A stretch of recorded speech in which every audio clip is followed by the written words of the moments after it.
Hello and welcome to another edition of Vaffa Tragics. Great to have your company as I welcome Brenton Mann to the desk. Brenton, St John's finished their game this week? Yes, we finished our game this week and we are 4-0 with an asterisk next to in the wins column, and that will be decided hopefully on Wednesday night. It will be indeed, with that investigation taking place on Wednesday. A big weekend of footy, Marty Callagher. What did you take out of the weekend? Any team can beat any team, and if you don't bring your A game to play every single week, you're in trouble, as we saw. Michael Fitzgerald, welcome to you. Any observations from the weekend before we get into it? Well, I think nothing is settled. That was the big story of the weekend, when bottom can beat top, and big results, close results, everything in between. Far from settled, a long way to go. Let's start with that game, Old Trinity and University Blacks. I guess Blacks managed to win the game, and their first win of the season, which is a great result for them, but highlighted by this horrible incident, which you'll see now, of Tini being knocked out again. Of course, a player that's had so many bad incidents and over the years. He's broken his neck before and had many concussions, and why he wears the helmet, and this incident just another one to that horrible list at the moment. Not a great piece of vision, really. I mean, that was a horrible collision, and I just wonder whether or not that actually did have an effect on the players throughout the day. Although it did happen in the first quarter.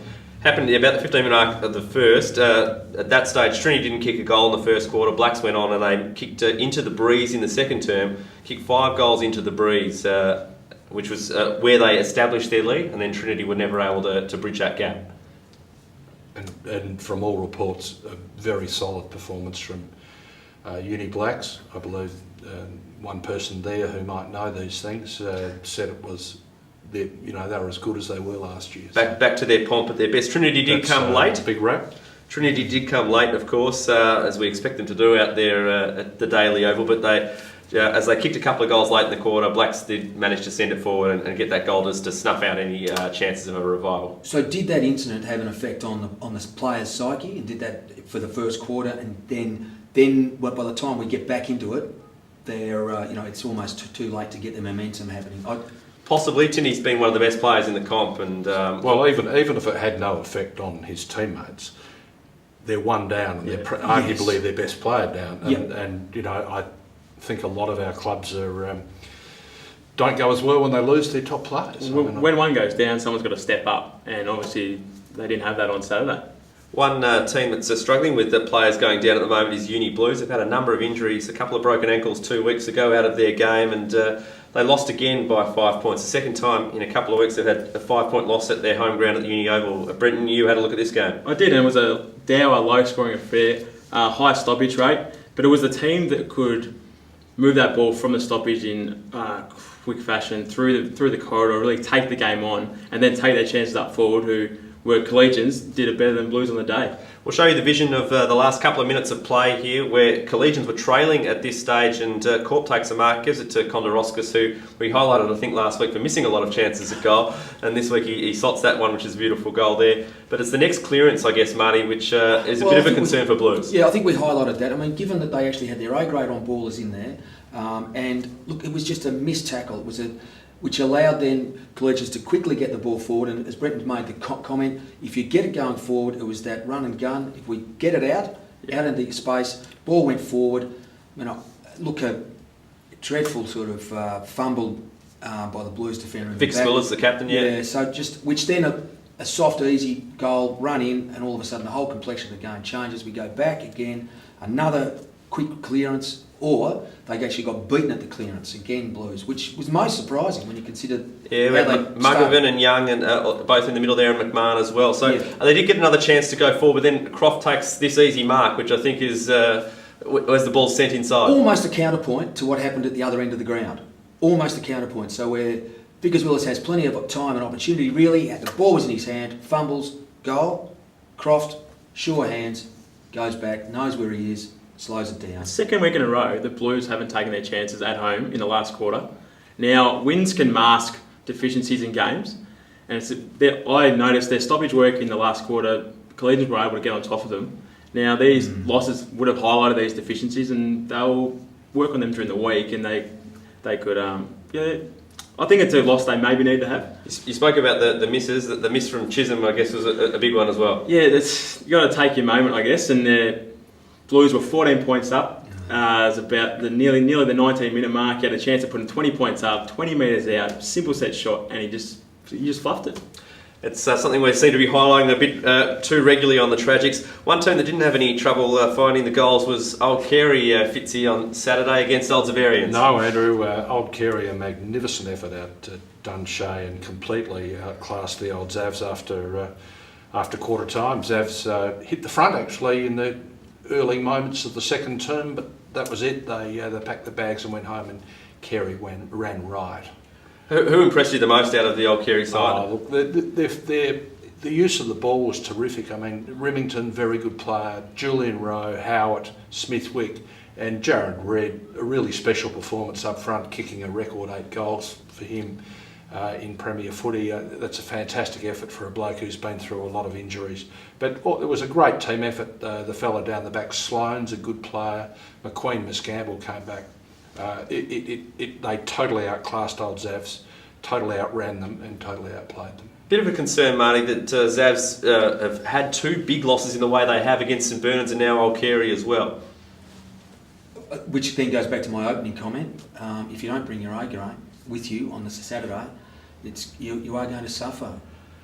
I mean, to be honest, ZAVS didn't actually kick the last 7. Is that right, Fitz? 6 or 7. 6 or 7, which really could have been it was a bad enough result as it was from their perspective. It could have been even Well, it was more. 97 points at one stage in the final term, and that, I believe, is certainly it was probably the worst effort that I've seen in 15 years watching ZAVS. Yeah, ZAVS rebuilding. I mean, it's unfamiliar territory for them. Are they in a rebuilding phase? Look, I think it varies from one week to another in a lot of clubs, doesn't it? I mean, you can look at the team and you say they're rebuilding, but then 5 guys come back the next week and you say, well, no, they're not rebuilding, are they? And, once again, after a good win down at Beaumaris the previous Saturday, there were 6 changes to the team, 5 of them forced. So, we're seeing it a lot throughout the game. St Bernard's were probably the only side, with the top 4 playing the bottom 4, St Bernard's the only side of those top 4 that were able to get the win over De La Salle. But De La Salle again had their chances to maybe win this game. 3/4 time, leading by 5 points and playing, on the balance of play, playing better than St Bernard's. And I think the St Bernard's guys would agree with that. More scoring shots, De La Salle as well. Yes, yeah, and look, again, it's at times like that you do need to take your opportunities. Similar to ZAVS, De La 7 forced changes to the seniors, and yet the silly thing is, it was a much better performance in many regards, and one that the players can take a lot of heart from. I know that the previous week they were given almost the rounds of the kitchen, so. Look, just not having probably enough manpower really, and a couple of weeks ago we spoke about St Bernard's missing easy shots. Well, why did they happen to choose last Saturday? To be accurate. No, they were very accurate as well. I think the 3 behinds for the day for the Snow Dogs out the snake pit, and they moved to the top of the ladder on percentage from Old Trinity. Carey up to 3rd, which is interesting as well. So, I mean, someone was probably going to ask the question now, and probably people have been watching this, looking at the ladder, would probably say, well, Carey, where do we see them? Well, we might hear more of that later on, possibly. But you've got to be just quietly going along in their ways. Is depth an issue though? Oh, I think it definitely is when you see what their reserves are doing at the moment. So that's probably been the case since they've come up into the upper grades themselves. Yeah. Old Scotch and Beaumaris is the last game in Premier section, and Bowie have had a great win out at Camberwell. Old Scotch troubling though, 2nd loss in a row. And one that they really, I mean, look, they are the Jekyll and Hyde team of the competition. 18 shots to 30 at home, and when we look at the vision, there was just fundamental, almost they would be errors that would actually that the coach would be tearing his hair out about. I'm not in that position to actually be able to do that, but there was. What do you do when you get frustrated, Marty? Rub the head. I'm supposed to do that for luck. It's not working with the seniors. Look, a horrible sort of lack of talk, and twice. We see the first one takes off without having a look around. Obviously, there's a lack of talk. Gets run down from behind. Ball. The correct decision was paid. Bowie player goes back, lets them off the hook. Should have kicked the goal there inside 45. Then we look at the next incident, ball comes across the ground, good kick, player takes the mark, pushes back into his space, but again, 3 Scotch players alongside him, no shepherding, they ran away from him. He played on. He played on. Look, I agree, he played on, there's nothing wrong with that, but again, was he aware of what was happening? Was there talk? Again, got mowed down, correct decision paid, and again, Bowie didn't make him pay, and that probably should, so they could have won by more, based on what we've seen there. Is it a mindset thing, do you think, with old Scotch? Are they, when they're on, and then maybe when they're off, maybe they went into the game thinking they were going to win? Bowie has been great this year.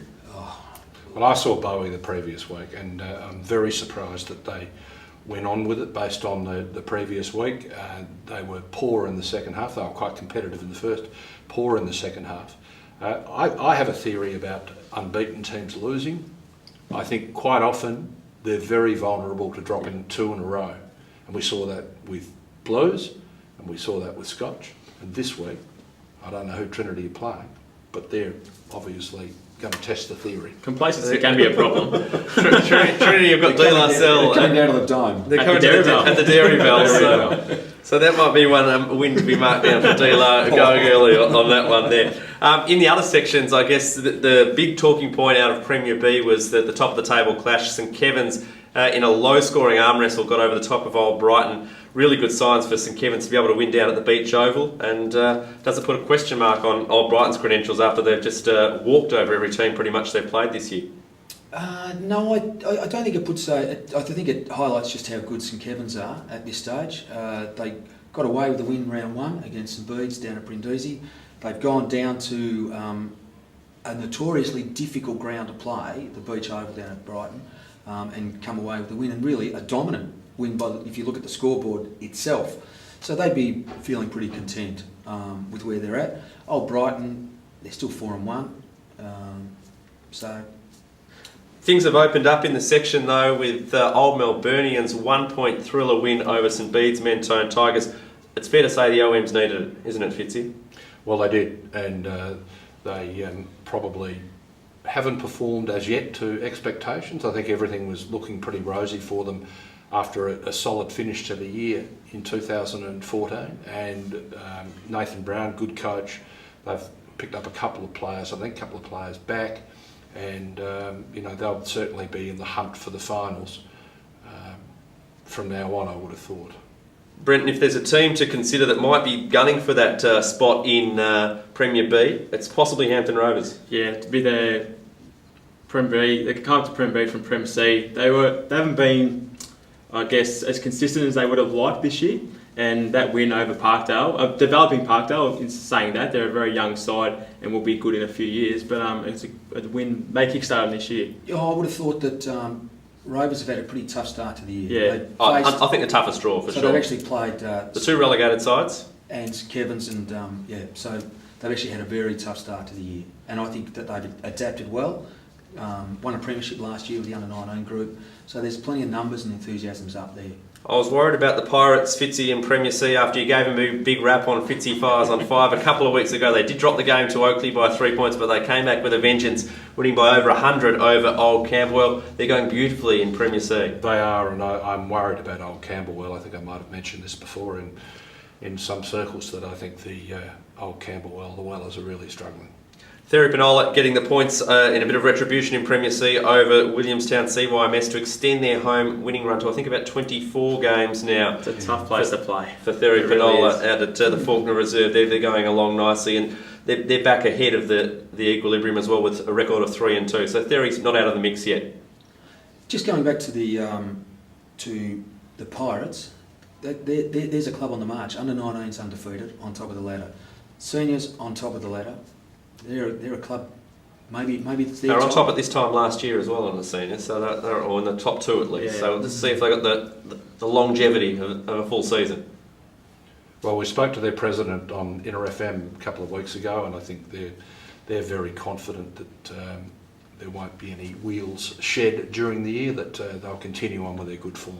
Brenton, I'll ask you about the divisions. Have you got a game that you want to pluck out of there that you think is worthy of mention? Kew and Ormond just going beautifully in Division 1. I think Kew and Ormond, they're flying in Division 1. They're undefeated. Kew are a fantastic club. I picked them for the flag last year, just to put that in. But then also Division 2, St John's undefeated, and I think Point Cook.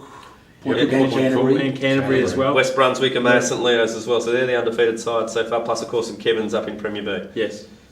Let's go to our next segment on Vaffa Tragics. Take a look. Cause you had a bad day. Who's had a good day and who's had a bad day? Marty. Well, I'm going to say bad day to start with. Old Zavarians. They did. Won't say any more, don't need to. And a good day. Young bloke playing for North Brunswick Reserves. Young Bradley Courts has kicked 17 goals out of 24, which is a phenomenal achievement. So, and one that he could probably dine out on, and no doubt will still be dining out on in the years to come. Freddie Fanning Jr. possibly. Good day for me, South Mornington. First win in a couple of years. A great story for them over Chadstone, who continue to have a bad day. But the bad day for me, I'm really worried about North Isle Boys St Pat's. I tipped them for the flag in Division 1 earlier this year. 45-point loss to the Ogs at home at the Gillen. It's not a good start to the year for Knobs, so a bad day for them. Good day for me, Collegians' first win of 2015. Bad day for me, Uni Blues in that same game, inaccuracy in front of goal in the last quarter again. Okay, good day for me. OMs beats and beats Mentone Tigers by a point. Always a worthy victory. And the bad day, I think, would be the Masala bloke who played in Division 4 reserves and had to stand there as Bradley Courts kicked 17 over his hat. Would have got a sore neck. At what stage do you move a different player onto him, do you think? Probably after he kicked 14. No. After he's 14, do you reckon the coach has made the move? I think the spicy football did not work in that particular game. It's become a favourite segment of viewers of the Tragics. Let's take a look at FOF. Thank you, Andrew. And every week I discuss 5 aspects of our great VAFA competition. Let's go to the videotape. Number 5, St Bernard's. The Pitters might be at the top of the Premier ladder, but they're bottom of Division 4 when it comes to their team listing in the amateur footballer. Look at this appalling mishmash. Seniors, reserves, thirds, all scrambled in together. Why not employ someone to put this junk into a format that people can read? Which snow god will come to the rescue of the amateur football fan? Come on, Bernies, you're better than that. And while you're at it, fix your live scores too. Number 4, speaking at the bottom of Division 4, Chadstone has been there so long you might think it's a foundation stone of the Vaffa. But when will Chadstone win another game? The club's website still shows celebratory pictures of its last win in 2012, which was its first ever after changing its name from Sindel Tally Ho. On Saturday, it was pants by lowly South Mornington. Looking at the records here at Cliff Bastow House, it would seem that on more than one occasion, the senior team has played this year with less than 22, and on one occasion with fewer players than its reserves. Whether fact or administrative oversight, it's high time the Sinners recruited a few mates to bolster the numbers, or else think about dropping back next year to Club 18 to regroup, as others have done in the past. Number 3. Forget this talk about old Carey's best 6 being as good as any in the Premier tier. They run far deeper than that. In fact, old Carey is a genuine finals and premiership threat. On Saturday, they torched ZAVS, who were marking the 22nd anniversary of their famous Mother's Day massacre. After that one, then coach Grant Thomas allegedly made the Red and Blacks run lap after lap Indian file at 6 a.m. Sunday while he chipped away in the middle with his 9-iron. Number 2, still on the Panthers. Multi-medalist Dimitri Dimakopoulos joined them this year after a stellar career at St Francis Xavier. Dimmer toured Ireland in 2013 with the Vaffa team and not only became good mates with the Panthers on tour, but also found time to find a fiancée while he was there. At Cork, the very first stop on the tour, the Greek gladiator met his Irish colleen and bride-to-be, and now it's full steam ahead for D squared to both the finals and the wedding. And number 1, truth is indeed stranger than fiction. Last night I spilled my hot chocolate all over my dressing gown when old Scotch forward Will Strange appeared on national TV touting his 365 mail order lingerie business, and in the process claimed that all men are lazy. We're all lazy, let's be honest. It must have rocked the Scotchies, that conclave of cardinals, to hear him say, Play footy as a bit of fun, but I'd give that up in a heartbeat for business. Play footy as a bit of fun, but I'd give that up in a heartbeat for business. indeed, according to records kept here at Cliff Bastow House, the underpants man has not played since round 2 when he ended up in bed. That's the business bed with 2 of Australia's leading women entrepreneurs, giving up 50% of his enterprise to his new partners for a cool $120,000. Our demographic is the blokes not willing to wear Big W or Kmart around their waist, but they don't really want to go out and spend $50 or $40 on a pair of Calvin Kleins, just so when it does flash when you're out with your friends, you can say you've got Calvin Kleins on. It's been a long time since my ballroom days, but just how many people out there show and tell with their undergarments? For the stranger's sake, let's hope he's right and I'm entirely out of touch. And don't blame me, I just call it as if I see it. As if I see it. That's 55s on 5, and it was a big 5 this week. We're going to go now to our next part of VAFA Tragics, Marty's Wine of the Week.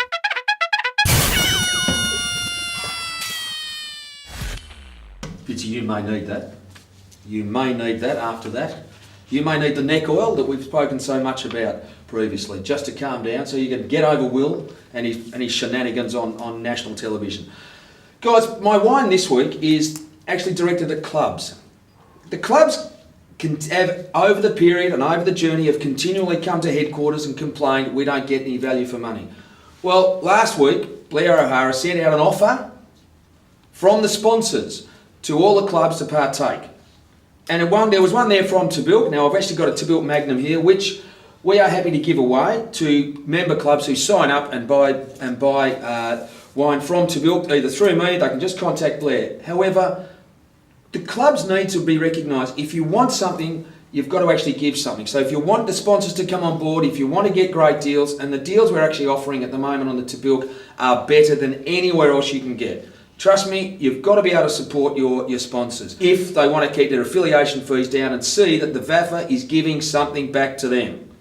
That's it. It's a good point, Marty. Of course, also with Bayford, if you're buying a car, 7 different brands of car I think they've got. If you buy one, $500 cash straight back to your club. It's a no-brainer, really. So, great way to raise money if you support the sponsors of the VAFA. Anything to leave us with, guys? Not for me, I'm done. You've fired up for your firing, 50 fires on fire. Bretton, good luck with the investigation on Wednesday night. Yeah, it should be interesting. We look forward to seeing what uncovered, and maybe we can sneak some of that footage out for you next time on the Tragics. Marty, good luck at the Dairy Bell this week. Might need it, given we're coming up against Old Trinity. Fitzy did say that teams undefeated do lose 2 in a row, though, so you're a big chance. Well, I'm putting faith in Fitz. We'll see you all again next week on VAFA Tragics.